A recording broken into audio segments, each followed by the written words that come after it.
আসসালামু আলাইকুম, কেমন আছেন সবাই? তন্দ্রা ব্লাশ ব্লগে আপনাদের জানাই স্বাগতম। আজ বুধবার, সকাল এখন 10টার মতন বাজে, কিন্তু বাহিরে প্রচণ্ড রকমের কুয়াশা এবং রোদটাও উঠে নাই। সাধারণত অন্য সব দিনে এ সময় রোদ উঠে যায়, কিন্তু আজকে তো একদমই রোদ নাই, আবার প্রচণ্ড বাতাস। শীতের জন্য ছেলেটাও ঘুম থেকে উঠতে দেরি করলো। বাবু ঘুম থেকে উঠলো 9:30টার দিকে। তো আমি ওর জন্য এখনও খাবার তৈরি করি নাই, খাবারটা তৈরি করতে হবে। আর এই যে আমার সন্ধ্যা মালতী গাছের অনেকগুলো ফুল ফুটছে, তবে আজকে আরও বেশি ফুল ফুটবে, এগুলো প্রায় ফোটা ফোটা হয়ে আছে। তো চলেন ওই বারান্দাতে যাই, ওই বারান্দাতেও আমার গাছগুলো দেখতে হবে। তো আজকে দেখতেছি কি এই গাছগুলোতে কুমড়ার গাছে ফুল ফুটছে। তো অনেক দিন পরে, মানে 4-5 দিন পরে মনে হয় এই ফুলটা আবার ফুটলো। তো এটাতে তো আর কুমড়া হবে না, তো গাছটাগুলোতে পানিও দেয়া লাগবে। তো চলেন বাসার মধ্যে যাই। তো এসে দেখি আমার ছেলে উঠেই গুনগুন গুনগুন করতেছে, আমার কোলে উঠতে হবে। এখন আমাকে কাজকর্ম করা দেখছে একটু, সে কোলে না উঠে আর পারে, তাকে এখন কোলে নিতে হবে, কোলে নিয়েই সব কাজকর্ম করতে হবে, আবার নামাইতে হবে, এইভাবেই কাজকর্মগুলো চলবে। তোর জন্য ডিম ভাজি করব। তো আমি চুলায় ডিমটা বসায় দিচ্ছি, আবার মিষ্টি আলুও একটু বসায় দিলাম। অনেক দিন মিষ্টি আলু খাওয়ানো হয় না, তো খাবে কি না জানি না, তারপরেও সিদ্ধ দিলাম যদি খায়। তো এখন সকালবেলা একটু ডিম ভাজি দিব, অন্য দিন তো রুটি দিই। তো আজকে ভাবলাম যে না, আর রুটিটা দিব না, আবার 2 দিন স্টপ রুটিটা। আজকে একটু ডিম খাবে আর একটু মিষ্টি আলু খাবে। আর এদিকে তো আমি রান্না করতে আসছি, সেও এসে পণ্ডিত উস্তাদি, মানে মাতব্বরি যেরকম আছে।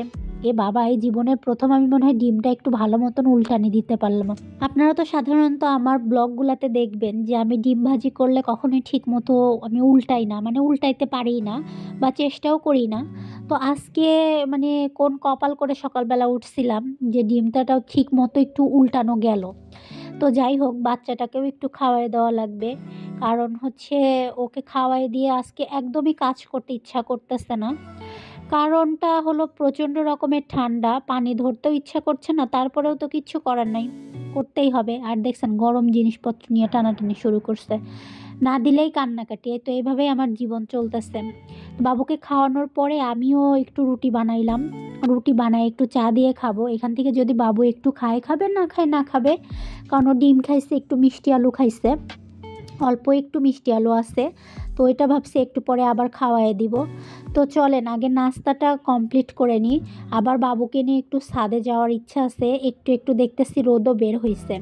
তো খাওয়া দাওয়া শেষ করে বাবুকে নিয়ে চলে আসলাম ছাদে, কিন্তু যা বাতাস হচ্ছে বেশিক্ষণ মনে হয় না থাকতে পারবো। আমাকে খুব তাড়াতাড়ি আবার নিচে চলে যাওয়া লাগবে। লেটুস পাতাগুলো অনেক বড় হয়ে গেছে, আর এই যে একটা কামরাঙা ধরে আছে। 2-3 দিন আগেও গোলাপ গাছগুলোতে কত ফুল ফুটলো, এখন আবার একদমই ফুল নাই।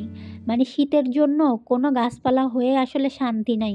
আমার বারান্দায় কয়েকটা গাছ আছে, ওইগুলা মানে দিনের মধ্যে 70 বার পারলে তো মরে যায়। মানে আবার তাকে কোনোভাবে রোদে টোদে দিয়ে আবার তাজা করা লাগে। আর এদিকে আমি এসে ছেলেটাকে নামায় দিছি, কিন্তু সে যথারীতি ওই ছায়ার মধ্যে যাবে, কিন্তু যে বাতাস, ওকে আর এইখানে বেশিক্ষণ রাখা যাবে না, একটু রোদের মধ্যে দিয়ে আসা লাগবে। তো আমি রোদের মধ্যে দিয়ে আসলাম, তো তারপরে দেখতেছি যে না, আমি নিজেই দাঁড়াইতে পারতেছি না, এই পরিমাণ মানে বাতাস হচ্ছে। তো ওকে নিয়ে আর বেশিক্ষণ থাকবো না, আসছি মাত্র 5 মিনিটের মতো ছাদে, তো আবার বাসায় চলে যাব। বাসায় এসে বেশ কিছু কাজকর্ম করলাম, বাবুকে ঘুম পাড়ালাম, আর বাবুকে গোসল করায় নিয়ে আমি ছাদে গেছিলাম। তো ওইটা হয়ে গেছে।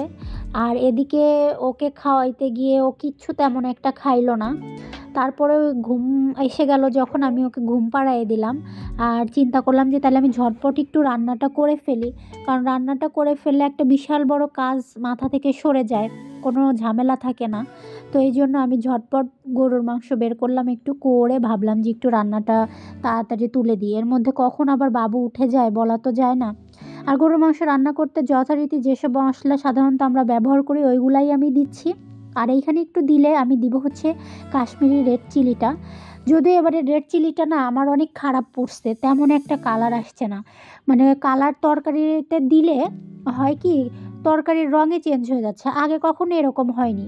এবারের মনে হয় কাশ্মীরি রেড চিলিটা ভালো পড়েনি। ছেলেটাকে ঘুম পাড়ায় কি শান্তি আছে বলেন? গত রাতে তো অনেক বাজি পটকা সব কিছুই ফুটাইলো, বাচ্চাটা তো কান্না করতে করতে শেষ, প্রচণ্ড রকমের ভয় পাইছে। তারপরেও দরজা জানালা বন্ধ করে ওর বাবা ঘরের এক কর্নারে নিয়ে গিয়ে রাখলো, তারপরেও সে প্রচণ্ড কান্নাকাটি। এখন আবার দুপুরবেলা একটু ঘুম আসছে, সমানে পটকা ফুটাচ্ছে। মানে আমরা যে কবে একটু মানুষ হব আল্লাহই জানে। সাধারণত আমি আমার এই বয়স অবধি আমি কখনোই বাজি পটকা এগুলা ফুটাই নাই বা ফুটানোর চেষ্টাও করি নাই। গতকাল 24 সালটা শেষ হলো আর আমাদের পাশের বিল্ডিংয়ে একটা মানুষও মারা গেল। মানে তাই ভাবতেছি মানুষের হায়াত আসলে কতটুকু নিয়ে আসছি আমরা।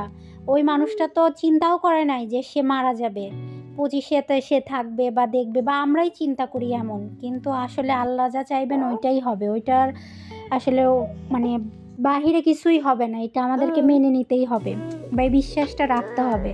তো যাই হোক, আপনাদের সাথে গল্প করতে করতে আমার মাংসটা কষানো প্রায় শেষ। এখন এটার মধ্যে একটু পানি দিয়ে দিব।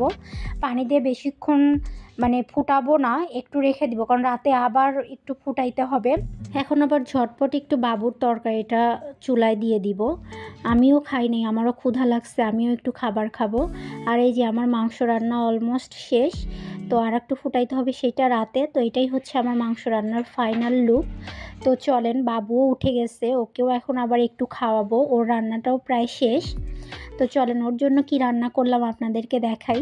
ওর জন্য রান্না করছি একটু পাবদা মাছ। তো এটা আজকে ঝোল টোল করে না, একটু আলু দিয়ে আর টমেটো দিয়ে করছি। বাবুকে খাওয়ানোর পর আমিও খাবো। বেজে গেছে 4টা, 4:30টার মতন। তো আগে ঝটপট ওকে খাওয়াইনি।